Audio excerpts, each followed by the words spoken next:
Lo llamaron bastardo frente a todos, pero cuando llegó el abogado, todos quedaron en shock. Antes de empezar esta historia, cuéntame en los comentarios, ¿desde dónde nos estás viendo? Siempre es genial saber hasta dónde llegan nuestras historias. Ricardo Guzmán, con las mangas arremangadas, las botas llenas de lodo y la mirada fija en la tierra que había trabajado toda su vida. La hacienda pertenecía a la familia Guzmán desde hacía generaciones. Un terreno enorme en el corazón del sur de Texas, cerca de la frontera con México, donde los días empezaban antes del amanecer y terminaban cuando el cuerpo ya no podía más. Ricardo no era hombre de muchas palabras, sino de acciones. Desde los 12 años había renunciado a todo, a la escuela, a los juegos de su infancia, al amor, por mantener en pie la propiedad que su padre le enseñó a cuidar.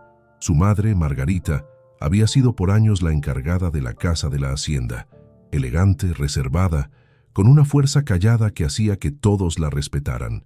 Nunca pidió nada, nunca exigió más de lo que la vida le daba. Cuando murió, Ricardo se quedó solo. Su padre, el patriarca Eduardo Guzmán, nunca habló abiertamente de su relación con Margarita, pero todos sabían que lo quería como hijo. Al menos, eso pensaba Ricardo. Los hermanos Guzmán, Esteban, Luis y Josefina, eran diferentes. Estudiaron en colegios caros en Suiza. Siempre lo vieron como el ayudante, nunca como parte del legado familiar. Cada vez que regresaban a la hacienda, lo trataban con una cortesía fría, fingida. Él no necesitaba que lo dijeran con palabras. Lo sentía. Esa mañana, Ricardo se detuvo un momento al borde del corral.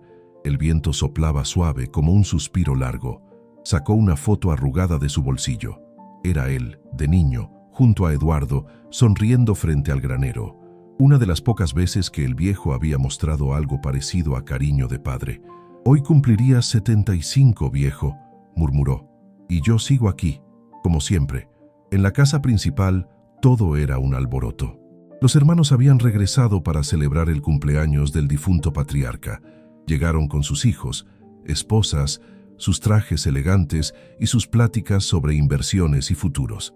Ricardo no quería ir, pero algo en su pecho le decía que debía estar ahí.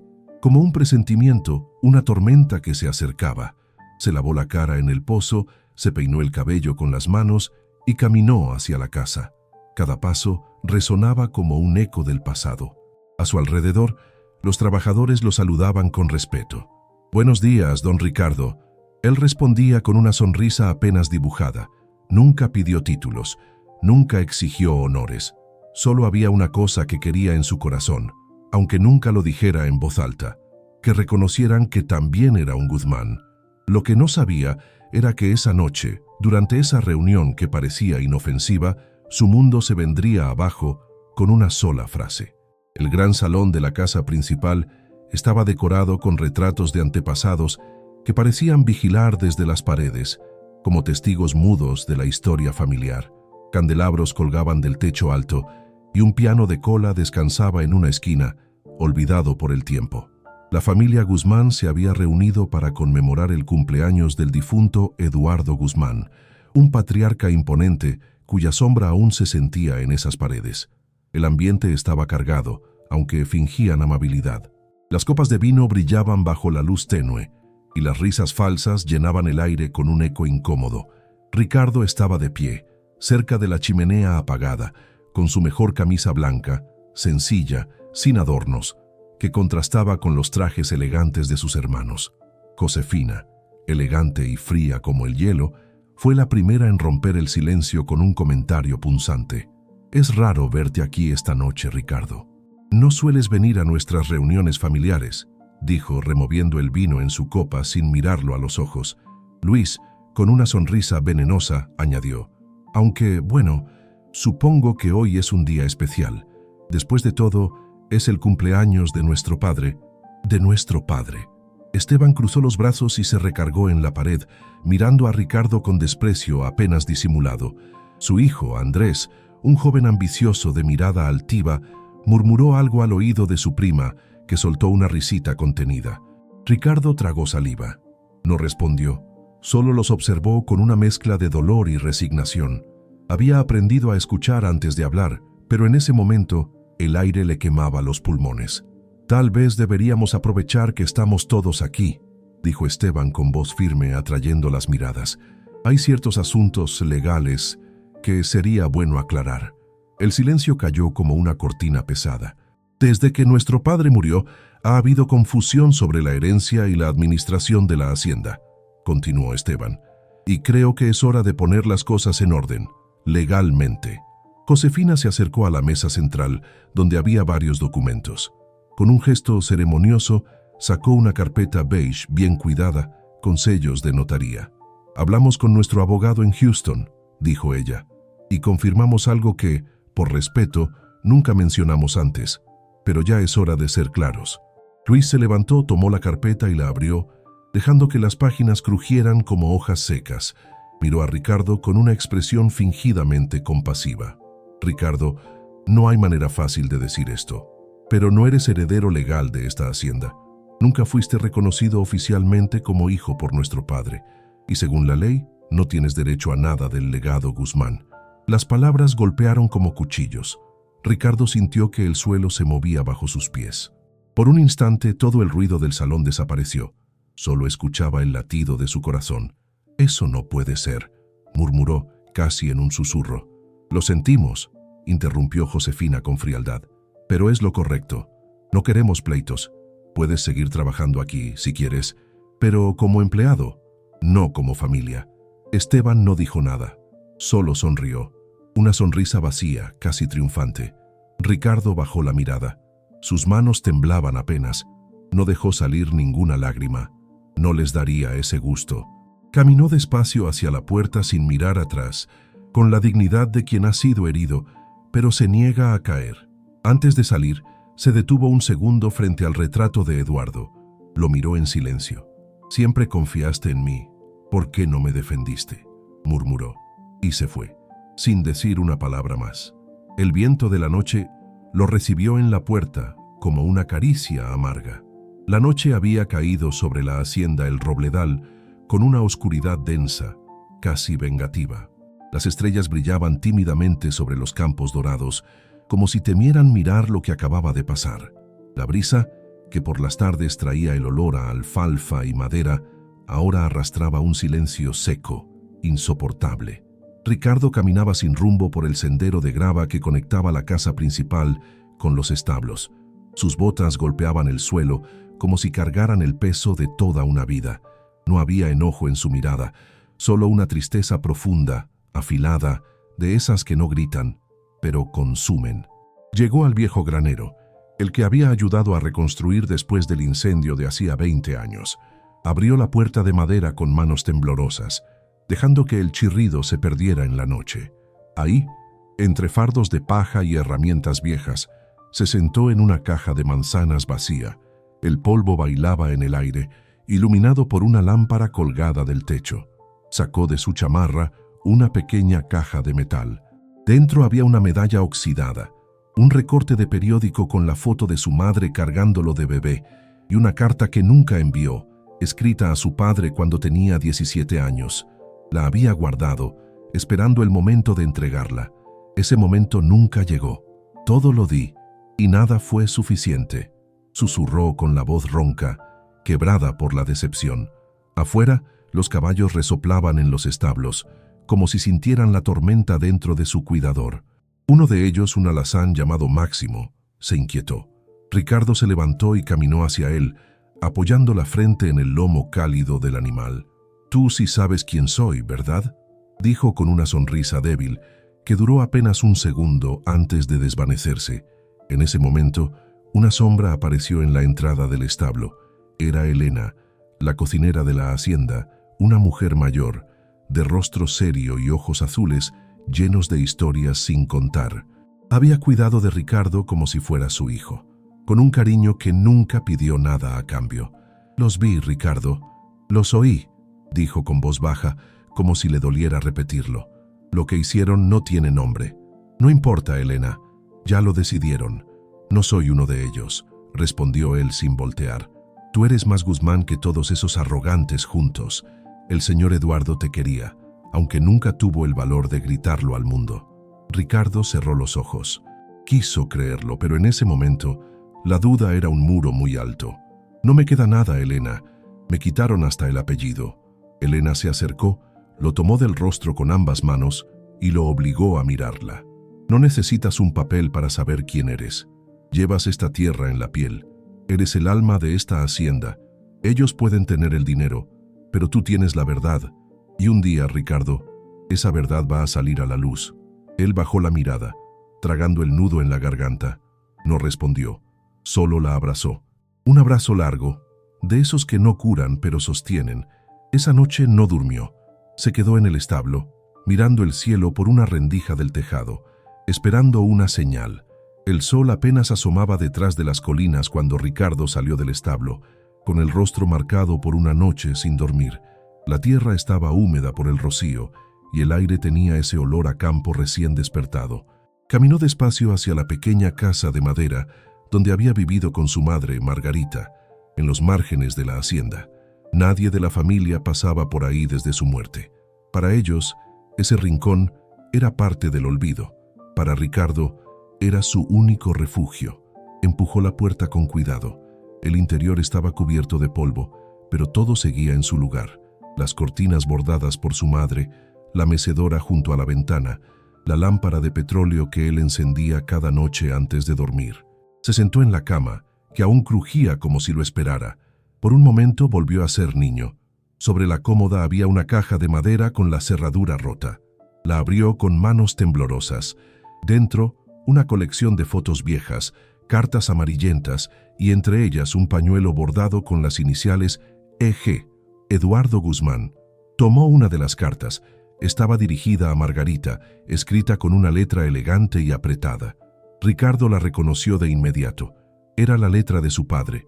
Margarita, lo que siento por ti no cabe en estas líneas, ni en los silencios que nos hemos guardado. Sé que este niño que llevas crecerá fuerte, noble, con la dignidad que tú le enseñarás. Mi nombre nunca podrá ser suyo en los papeles, pero lo será en todo lo que soy. Eje. Ricardo sintió un nudo en el pecho. No pudo evitar que una lágrima silenciosa le corriera por la mejilla. Nunca había leído esa carta. Su madre la había guardado como un secreto sagrado, tal vez esperando que algún día él la encontrara. Siguió buscando en la caja. Debajo de un cuaderno vacío y una medalla de bautizo, encontró algo inesperado. Una foto vieja donde aparecía Eduardo, joven, con el brazo sobre los hombros de Margarita. Ambos sonreían. No había rastro de vergüenza o secreto, solo amor. Un recuerdo lo golpeó de repente. Una tarde de invierno, cuando tenía 6 años, jugando cerca del lago, escuchó sin querer una conversación entre Eduardo y Margarita. «Es mi hijo, Margarita. No lo niego, pero si lo acepto, mi familia me destruiría. Y si no lo haces, Eduardo, lo condenarás al olvido». La escena había quedado enterrada en su memoria, borrosa, como un sueño. Pero ahora, cada palabra regresaba con claridad. Ricardo se levantó de golpe.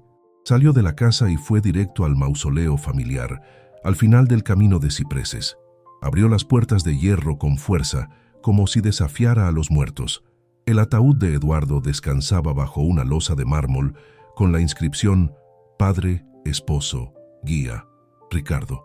Se arrodilló frente a ella con los dientes apretados y las manos en puños. «Tú sabías la verdad y te callaste. Me dejaste cargar con una vergüenza que no era mía». La rabia no era contra su padre, sino contra el silencio. Contra la cobardía de una época en la que amar en secreto era más fácil que enfrentar al mundo. Se quedó ahí mucho tiempo, en silencio, como si esperara una respuesta. Solo el canto lejano de un pájaro rompía la quietud del mausoleo. Esa mañana, por primera vez, Ricardo no se sintió solo. Sintió que su madre seguía con él, que la voz de su padre, aunque tardía, finalmente hablaba a través de esas cartas, y con ese eco en el pecho, se levantó. Ya no caminaba con la espalda encorvada. Algo en él había cambiado. El día comenzaba a calentarse con un sol fuerte que caía sobre los campos, como si quisiera quemar las mentiras enterradas. Ricardo estaba cerca del viejo molino, revisando las cercas con una determinación silenciosa. Su rostro seguía endurecido por la desilusión, pero sus ojos ya no mostraban resignación. Había algo nuevo en él, una chispa que brillaba debajo de la tristeza. De pronto, A lo lejos, se oyó el rugido de un motor. Una camioneta negra se acercaba, levantando polvo por el camino principal de la hacienda. Los trabajadores pararon y miraron, curiosos. No era común recibir visitas sin aviso, mucho menos un coche con placas de Austin. Ricardo se limpió las manos con un trapo de cuero, entrecer los ojos por el reflejo del sol. La camioneta se detuvo frente a la casa principal. De ella bajó un hombre alto, de cabello blanco y traje de lino beige arrugado por el viaje. Era Héctor, un abogado de confianza del difunto Eduardo Guzmán, y amigo fiel de la familia desde hacía más de 40 años. Sus zapatos pisaron con fuerza la tierra seca mientras caminaba con paso firme hacia Ricardo.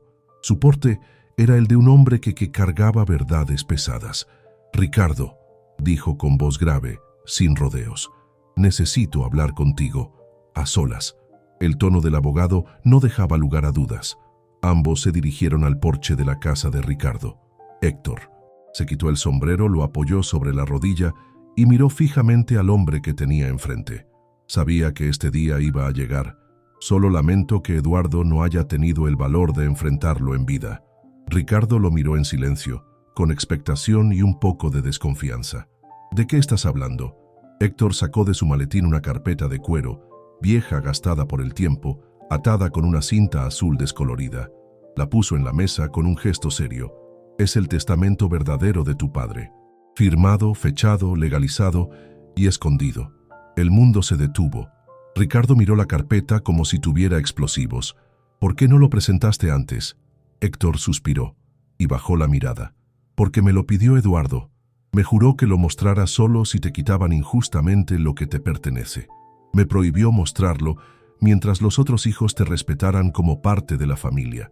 Yo fui testigo de su firma. También, y lo guardé hasta ahora». Ricardo abrió la carpeta con las manos temblando. Dentro, una copia del testamento escrito a mano, con la firma inconfundible de Eduardo Guzmán.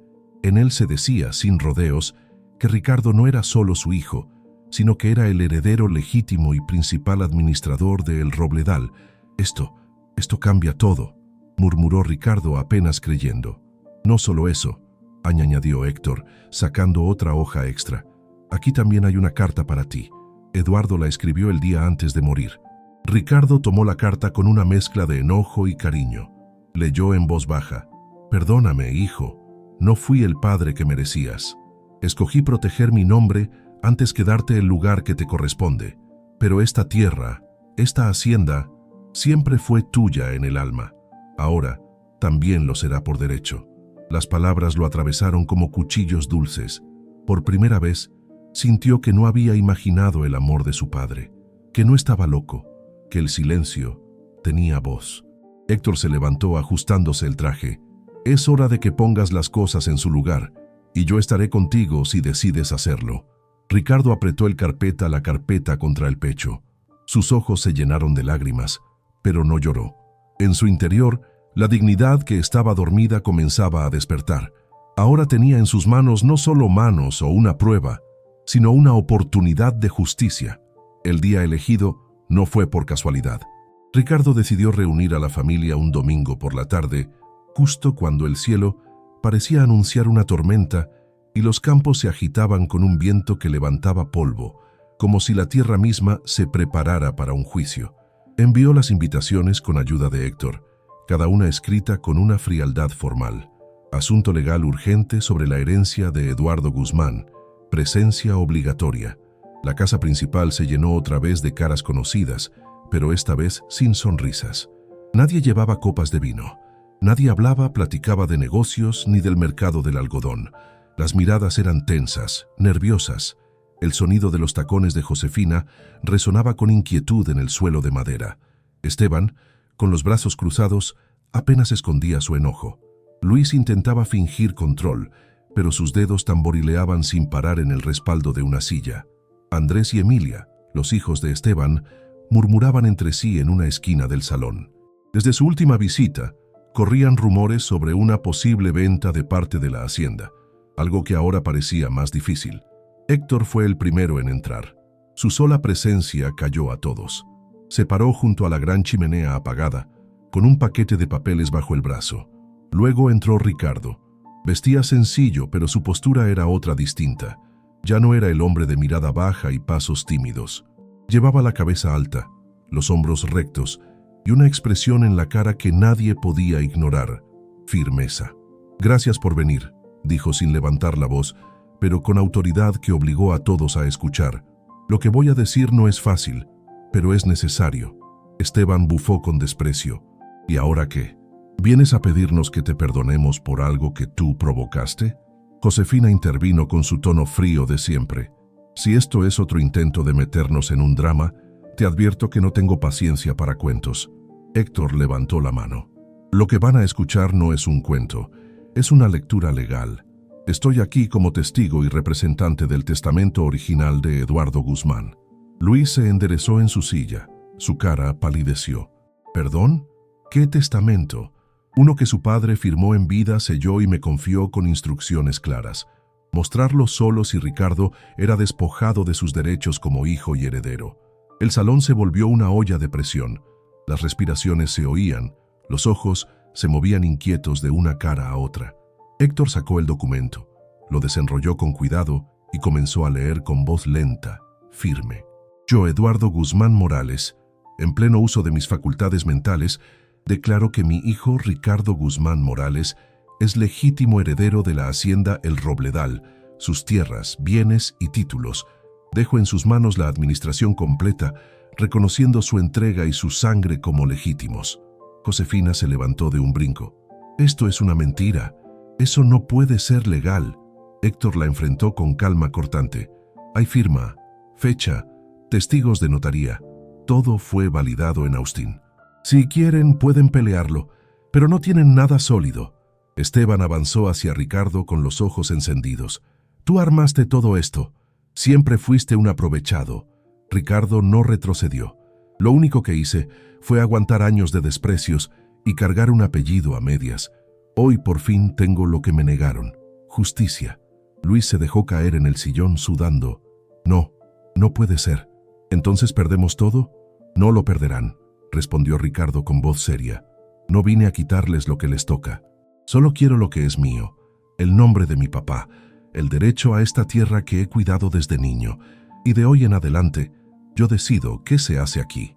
Un silencio pesado llenó el salón. Nadie se movía. La tormenta que amenazaba desde el cielo estalló de repente con un trueno que hizo temblar todo. La lluvia golpeó las ventanas, como si la naturaleza aplaudiera. En ese momento, por primera vez, los hermanos Guzmán vieron a Ricardo no como el hijo de nadie, sino como el hombre que había sobrevivido a todos. La lluvia caía con fuerza sobre el tejado de la casa principal, como si el cielo quisiera lavar los años de mentiras. El salón estaba en silencio, salvo por los relámpagos que iluminaban los ventanales. Ricardo sostenía el testamento en sus manos, como si fuera un escudo sagrado. A su lado, Héctor lo miraba con orgullo discreto. La verdad al fin había salido, pero la calma duró poco. Esteban fue el primero en romperla, dando un golpe en la mesa. «Esto es un montaje, una traición planeada. Tú no eres más que el hijo de una sirvienta que se aprovechó de la culpa de un viejo enfermo». «Cállate, Esteban», gritó Josefina, sorprendiendo a todos.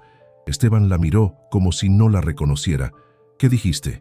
«Dije que te calles, porque tú sabías. Siempre lo supiste. Lo oíste, igual que yo. Papá le dijo a Margarita que Ricardo era su hijo, y tú lo ignoraste porque te convenía». Luis se levantó confundido. «¿Qué estás diciendo, Josefina?». «Digo la verdad», respondió ella, respirando con losa. «Estoy harta de esta mentira. Lo que más me duele no es que Ricardo sea heredero, es que no tuvo ese reconocimiento cuando aún podía mirar a papá a los ojos». Esteban volvió a gritar furioso. «Te volviste loca. Estás traicionando a tu sangre». «¿Y tú qué hiciste todos estos años?», respondió Josefina. «¿Qué sangre defendiste cuando lo llamabas el hijo de la sirvanta, mientras él cuidaba esta hacienda por nosotros?». Héctor intervino, con voz clara y cortante. «El testamento es legítimo.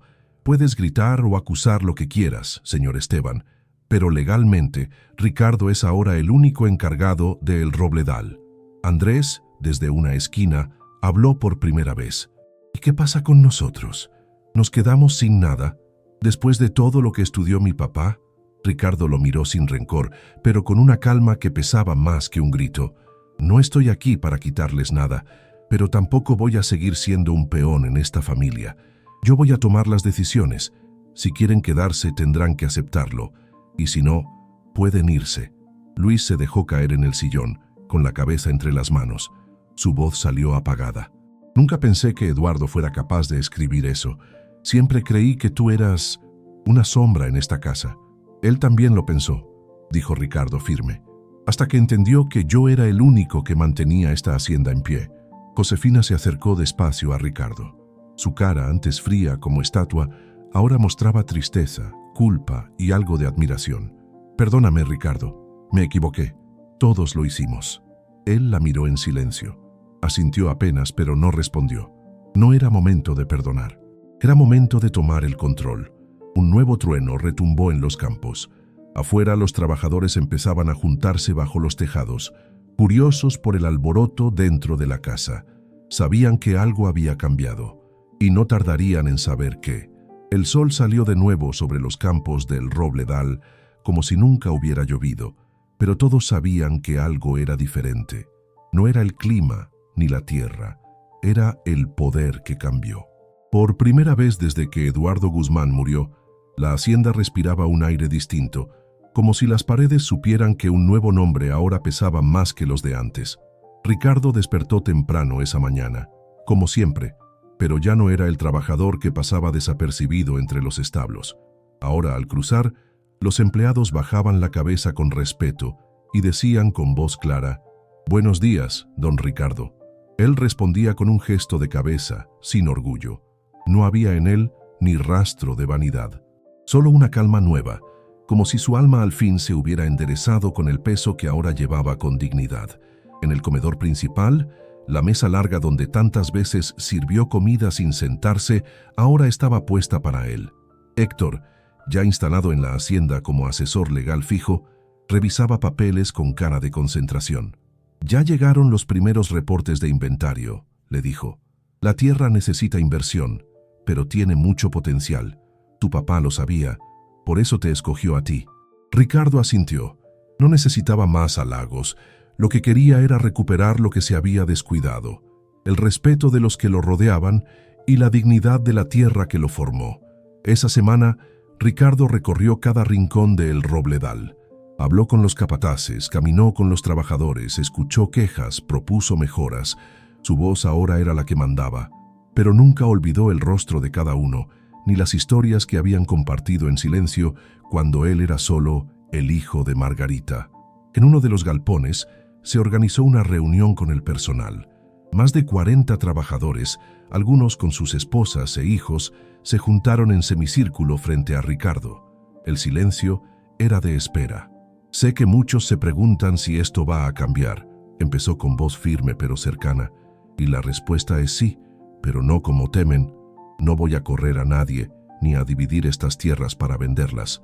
Esta hacienda ha sido mi vida desde que tengo memoria, y seguirá siendo el hogar de todos los que la sostienen con trabajo honesto». Un murmullo de alivio cruzó el grupo.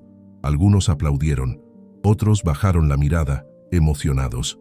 El más viejo de los trabajadores, Tomás, un hombre de cara curtida por el sol y manos torcidas por años de trabajo, se adelantó con el sombrero en la mano. «Señor Ricardo, yo conocí al viejo Eduardo, le trabajé desde joven, pero le juro, nunca lo vi mirar a nadie como lo miraba a usted cuando creía que nadie lo veía. Él lo quería. Tal vez no lo dijo, pero lo sentía». Ricardo bajó la mirada un momento, conmovido.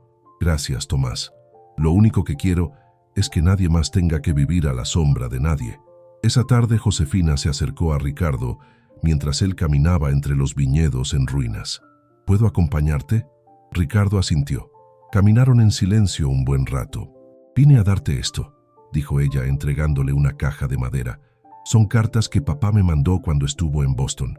En muchas hablaba de ti, pero nunca tuve el valor de enseñártelas». Ricardo tomó la caja con cuidado. No la abrió. «Gracias. Ya no necesito pruebas. Solo quiero paz». Josefina lo miró con culpa y cariño.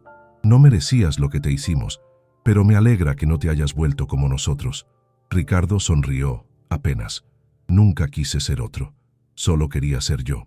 Los días empezaron a pasar con una calma rara en el Robledal. No era el silencio de antes, que escondía pleitos y secretos. Era una calma nueva, construida con cuidado, como si todos caminaran sobre terreno frágil, con miedo de romper lo que apenas empezaba a formarse. Josefina fue la primera en cambiar. Desde que dio las cartas, su actitud era otra. Ya no usaba su perfume fuerte ni ropa de lujo. Pasaba más tiempo en el jardín que dentro de la casa. Se sentaba bajo la pérgola donde su mamá tomaba el té, escribiendo en un cuaderno de cuero. Se alejaba de las decisiones grandes, pero no de la gente. Ahora saludaba a los trabajadores con una amabilidad que antes guardaba solo para los ricos. Luis, en cambio, se volvió ausente.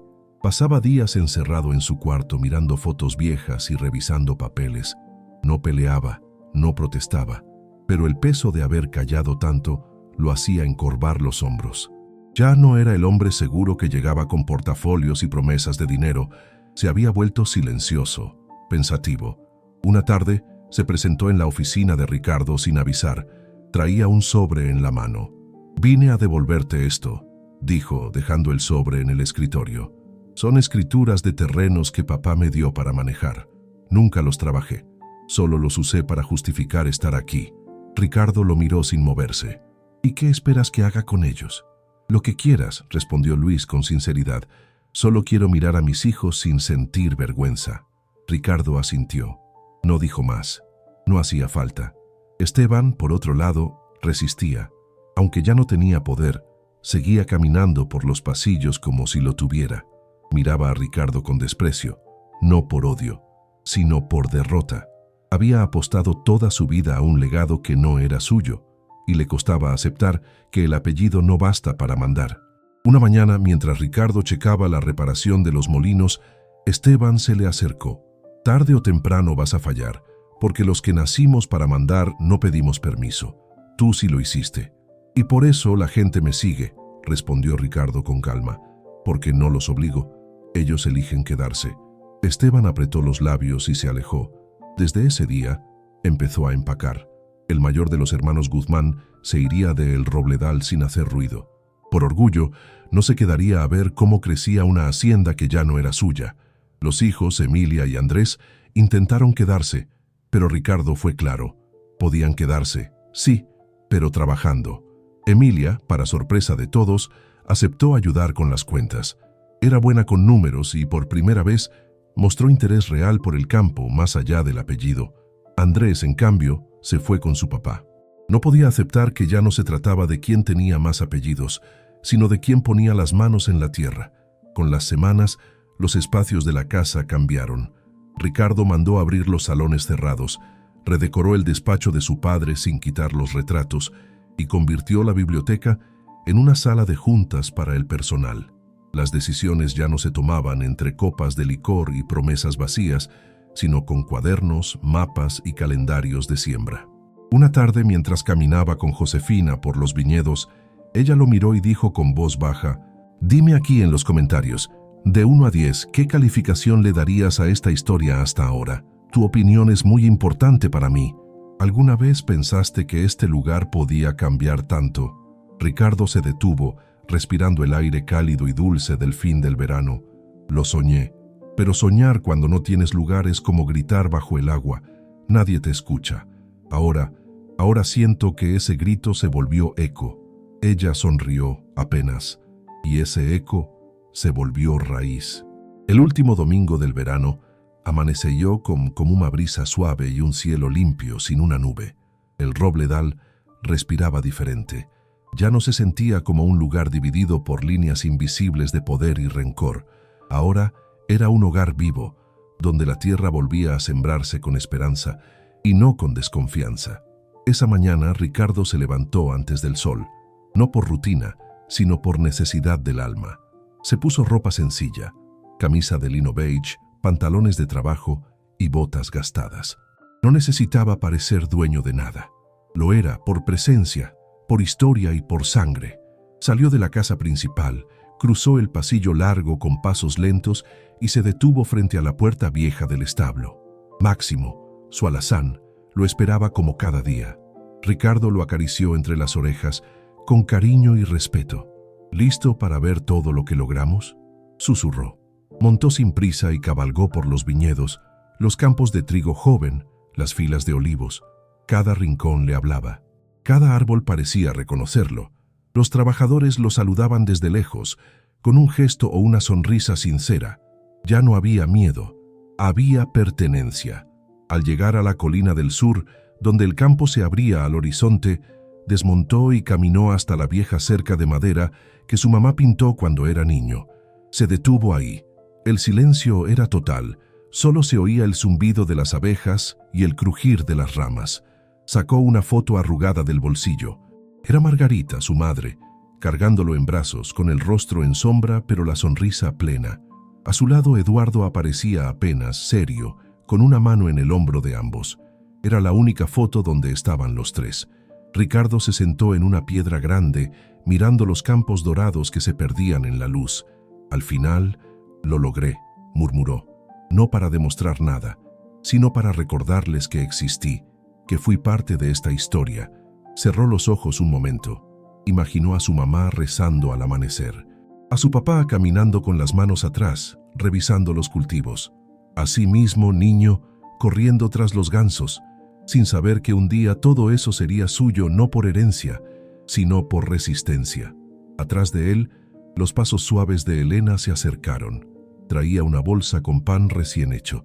«Sabía que estarías aquí», dijo con dulzura. «Este era su lugar, nuestro lugar», corrigió Ricardo con una sonrisa calma. Elena se sentó a su lado y compartieron el pan en silencio, como tantas veces antes. No hacía falta decir nada más. El tiempo no se regresa, pero se puede redimir. Cuando el sol llegó a lo más alto, Ricardo se levantó. Respiró hondo y miró por última vez la llanura frente a él. Luego caminó hacia la entrada principal del rancho, donde los trabajadores empezaban a organizar una comida de agradecimiento. Sobre la entrada de madera, alguien colgó un letrero tallado a mano que decía «El Robledal, casa de Ricardo Guzmán».